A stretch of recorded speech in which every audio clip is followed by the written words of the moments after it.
fourth husband Kirk Cheney on a cruise ship in November '97.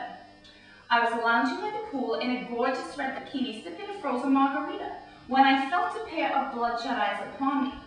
Well, what can I say? I've got a great figure. Kirk was 72 and he walked with a cane, but he was obscenely rich. Some sort of media mogul like that unpopular Murdoch guy? Oh, come on. I'm not the only broad who likes rich men, am I? Wealth is such a turn on. Anyway, Kirk called over to my sun lounger and invited me to dinner. I accepted, of course. By the time our entrees arrived, he was smitten. When he popped the question 3 days later, I didn't bat an eyelid. I knew he would. Let's just say I was quietly confident. Poor Kirk nearly dropped dead with excitement when I agreed to become Mrs. Pam Cheney. He was so happy, bless his bypassed heart. We had to wait 5 months for my divorce to come through before we could get married, which was a bummer, but I didn't let it get me down too much because I had access to his big, fat bank account. Our wedding was wonderful. It was a really classy, lavish affair.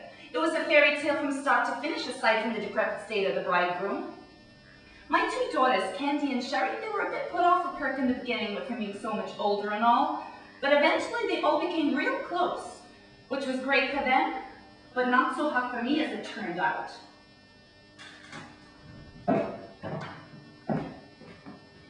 For a while, our marriage was harmonious, but then Kirk totally started to get on my nerves. He demanded way too much of me as a wife, and he began to curtail my spending. In an attempt to escape the old fart, I turned to drink. I also developed a rather pricey cocaine habit. Kirk came home one afternoon and found me drunk and doped out of my mind, so he booked me into a fancy-schmancy rehab clinic in the middle of nowhere. Now, I didn't much relish the prospect of being cooped up with a bunch of addicts losers for weeks on end, but I tried to look on the bright side, welcoming the chance to be rid of Kirk. I met Jean Stewart at the clinic. Jean was a passive-aggressive lesbian who fancied herself a folk singer. She had no talent and was overweight, but she was a sweetheart nonetheless. We made out a few times. She was a really good, tender lover, but while it was all just an amusing little diversion for me, she fell for me hard. During my time in rehab, it became clear to me that something had to give between Kirk and I. I mean, the thought of his ear hairs and his creaking knees drove me to distraction. I would have just filed a divorce were it not for the damn prenup he made me sign. I'd only get $100 grand if the marriage failed. But if Kirk died, on the other hand, I'd get everything. So you see my awful predicament. Realizing the power I had over Jean, I set about convincing her that she ought to kill Kirk for me. Oh, I wanted my husband dead, but I didn't want his blood on my hands. I wanted Jean to do the dirty work, so I put it to her directly. I hammered at home how miserable Kirk made me, how I was on the verge of committing suicide. It worked like a charm. All the talk about me killing myself convinced Jean that Kirk ought to be eliminated and that she was the gal for the job. She saw herself as my knight in shining armor. She desperately wanted us to be together, and she thought that's what I wanted too. I admit I never tried to convince her otherwise. I let her believe whatever she wanted to believe, so long as she was capable of putting Kirk in the grave. As it happened, she proved quite handy with a gun.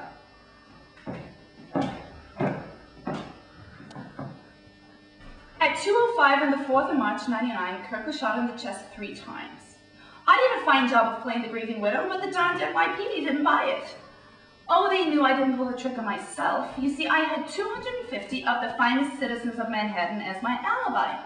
I was attending a glitzy party on the Upper East Side when Kirk was shot.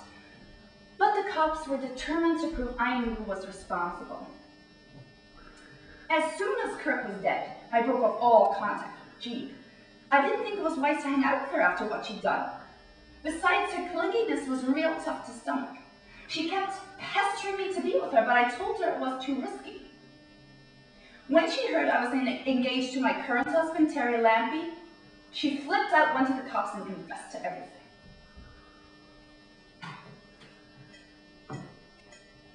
Jealousy is such destructive emotion, it really is. It pushes some people completely over the edge.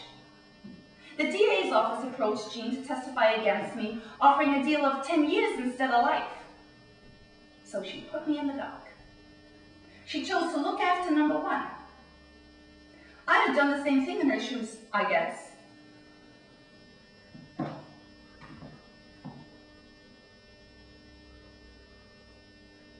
The truly disgusting part of the story is that both my daughters, both Candy and Sherry, testified against me, the disloyal little bitches. They said they were pretty sure I had her killed for the money. In retrospect, it's apparent that they had more affection for that irritating geriatric than they had for me, their own mom. And boy, was I a fun mom. I was the young, pretty, vivacious mom, the mom that all the dads drooled over at parent-teacher conferences. It really pisses me off that my own flesh and blood could twist the knife like that. Those girls could do to learn some loyalty. It would serve them right if they get fucked over by their own kids at some point in the future. Pardon my French. I don't usually use foul language. I have to be very pissed to swear.